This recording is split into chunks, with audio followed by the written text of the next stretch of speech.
Welcome back to the Ultimate Guide to Striking. If you haven't checked out part 1 yet, I suggest watching that video first so you can fully understand the basics of footwork, ring, and octagon control. In this episode, we're going to cover the next key to striking, feints and angles.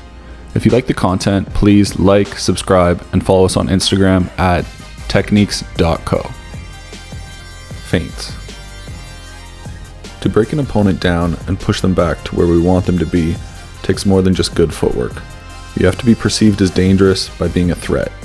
We do this by not only throwing different attacks at our opponent, but by faking attacks and causing them to freeze. We call these movements that create reactions or freezing feints, and they are designed to look exactly like the beginning of an attack.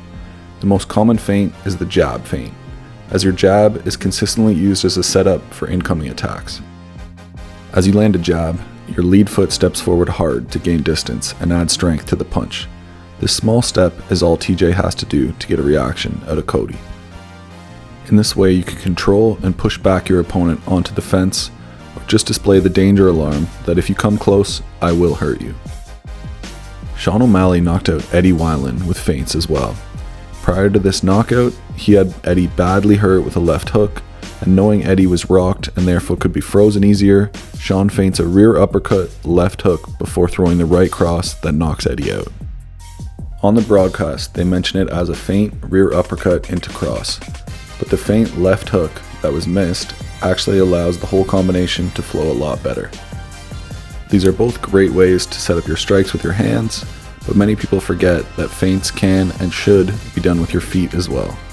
Against Donald Cerrone, Jorge Masvidal played the role of bull, pushing Donald up against the cage by constantly feinting a lead leg push kick or teep. All he had to do was consistently lift that lead leg and slide forward with the rear leg until Cerrone was up against the fence. From there, Jorge could attack him without having to worry about Donald escaping backwards, as his footwork is more linear than circular. The City Kickboxing Gym in New Zealand have an incredible eye for fighting and broke out onto the scene recently with many incredible fighters, including Dan Hooker, Alex Volkanovski, Kai Kara-France, Brad Riddell, Shane Young, and Israel Adesanya. When you listen to their coach Eugene Behrman speak about fighting, he's constantly talking about feints and setups.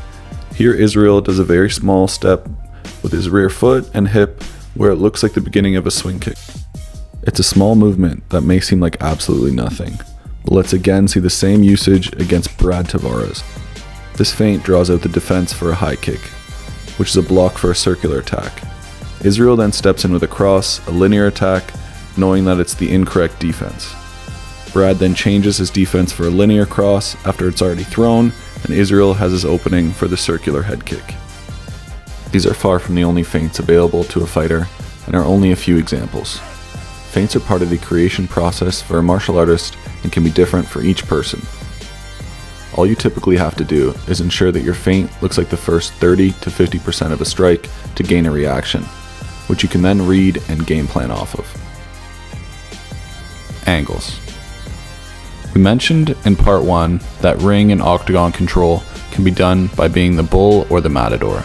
While the bull and the matador are using completely different tactics, they must fully understand both tactics to know what their opponent is doing and use these tactics against them. Great fighters who are more of matadors would be fighters like Muhammad Ali, Stephen Wonderboy Thompson, Sean O'Malley, and Anderson Silva, while Conor McGregor and Israel Adesanya can switch between the two depending on opponent and situation. These fighters use open space, angles, setups, and deception as a means to freeze their opponents or pull a defensive movement out of them, then capitalizing on the freeze or the movement they know is coming. In a ring, movement as the matador against the ropes can shift and change as they move between a combat stance and what looks like a basketball defensive shuffle. This shuffle is done to move out of bad situations while still being able to switch into a fighting stance quickly if you have to attack. The same concept is used in an octagon, where it can be much harder to trap a matador because there are no corners. Here Stephen Thompson hits a switch hook and uses a basketball shuffle to get safe and then returns into a fighting stance. Conor McGregor also used this shuffle step beautifully against Marcus Brimage in his first UFC fight. evading punches and turning defense into offense. Probably the most beautiful display of a Matador ever was when Muhammad Ali fought Cleveland Big Cat Williams.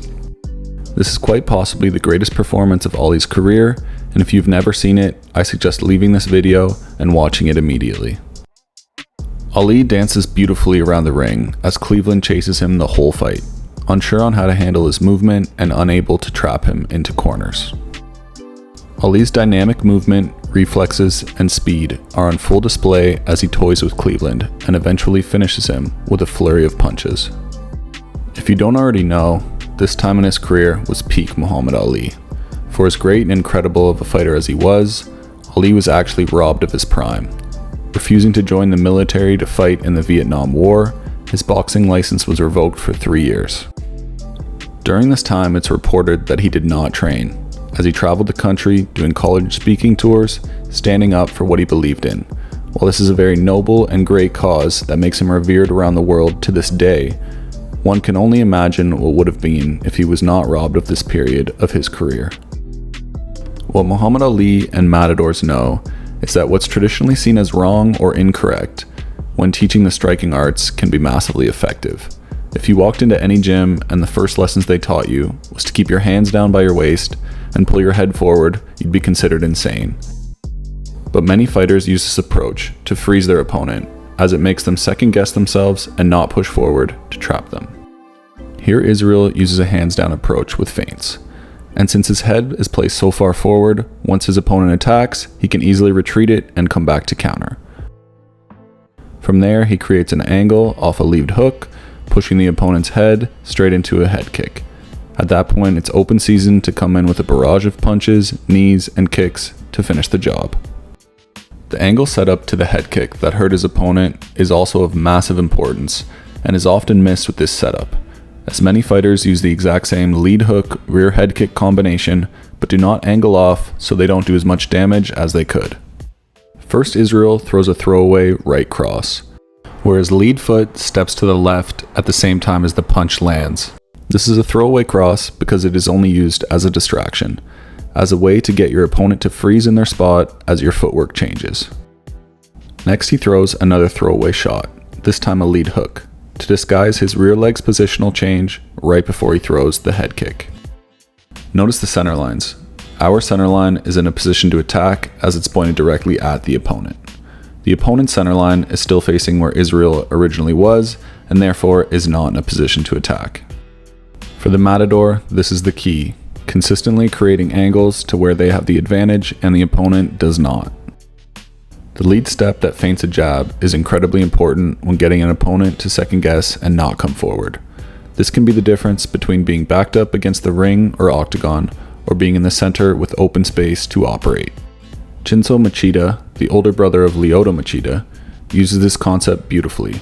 After being backed up against the fence, he consistently uses feints to ensure his opponent does not attack. When his opponent finally does attack, it's a panicked, overreaching left hook that's easily evaded. And with circling footwork, Chinzo can now use the bull concept to in turn push his opponent against the fence, beautifully switching between the Matador and bull concept. When the opponent threw his lead hook, Chinzo stepped to the side with his right foot, pulling his head off the center line.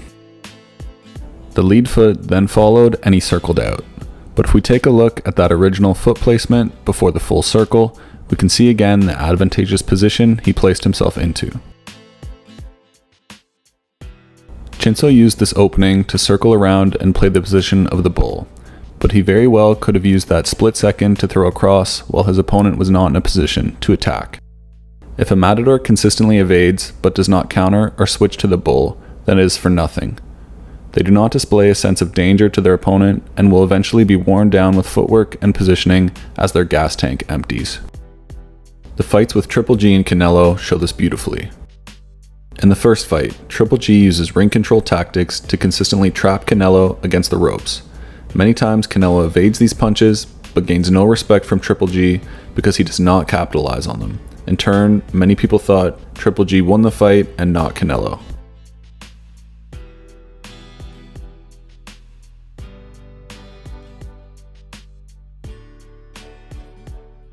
In the rematch, Canelo left no one guessing. he made Triple G miss and consistently made him pay for missing, demanding respect and therefore not being cornered. The beautiful part about martial arts is that it's like the Matrix. We learn the rules just so we can break them. But there's a progression of steps and understanding before you're able to grasp the concepts that make you able to break the rules. If you don't know how and when to bring punches back to your face, then you'll also never know when you can fight with your hands down. If you don't know how to move with the correct foot first, and quote unquote never cross your feet, then you'll never learn when it's appropriate to actually cross your feet. This whole sport has exception to the rule aspects that are situational, depending on body type and understanding. As we learned in the Ultimate Guide to Striking Part 1, we always move same side first. For example, if we want to move right, our right foot moves first. So if we use that concept in this case, we end up with the angle that we showed earlier that gives us a slight advantage and change of our center line. Let's say we gained a 45-degree angle on our opponent when we stepped right foot first. If we break the rules of right foot first and move left foot first, then bring our rear foot along after, we will end up on an angle that's closer to 90 degrees, which places us in a more advantageous position and a better angle than right foot first. An example of someone who uses this effectively and consistently is Josh Kelly, an up-and-coming, highly touted boxer out of the UK. High risk, high reward is often the case using this concept, as if you time it incorrectly, you have used up more energy than your opponent just to come up on the short end of the stick. Conor McGregor was much less experienced than Floyd Mayweather, and as Floyd walked him down, he attempted to use fancy footwork to fool Mayweather and keep the pressure off of him. What he in turn did was wear himself out. When he took 2 steps, Floyd took 1. When he took 4 steps, Floyd took 2. This type of intelligence and experience can wear a fighter down. What in the first few rounds looked great and dynamic, now looked sloppy and overdone in the later rounds. Because that type of output and energy consumption could not be kept up. That's all for the Ultimate Guide to Striking, Part 2. In this episode, we covered feints and angles. Feints are often used by both the Matador and the Bull, while angles are mainly used by the Matador. They should, however, be understood and practiced by anyone that's serious about their craft. Thanks again for tuning in. You can find us on Instagram at techniques.co, and our website is techniquescombat.com. Keep an eye out for Part 3, where we'll be covering setups, deception, and how to fight as or handle a southpaw.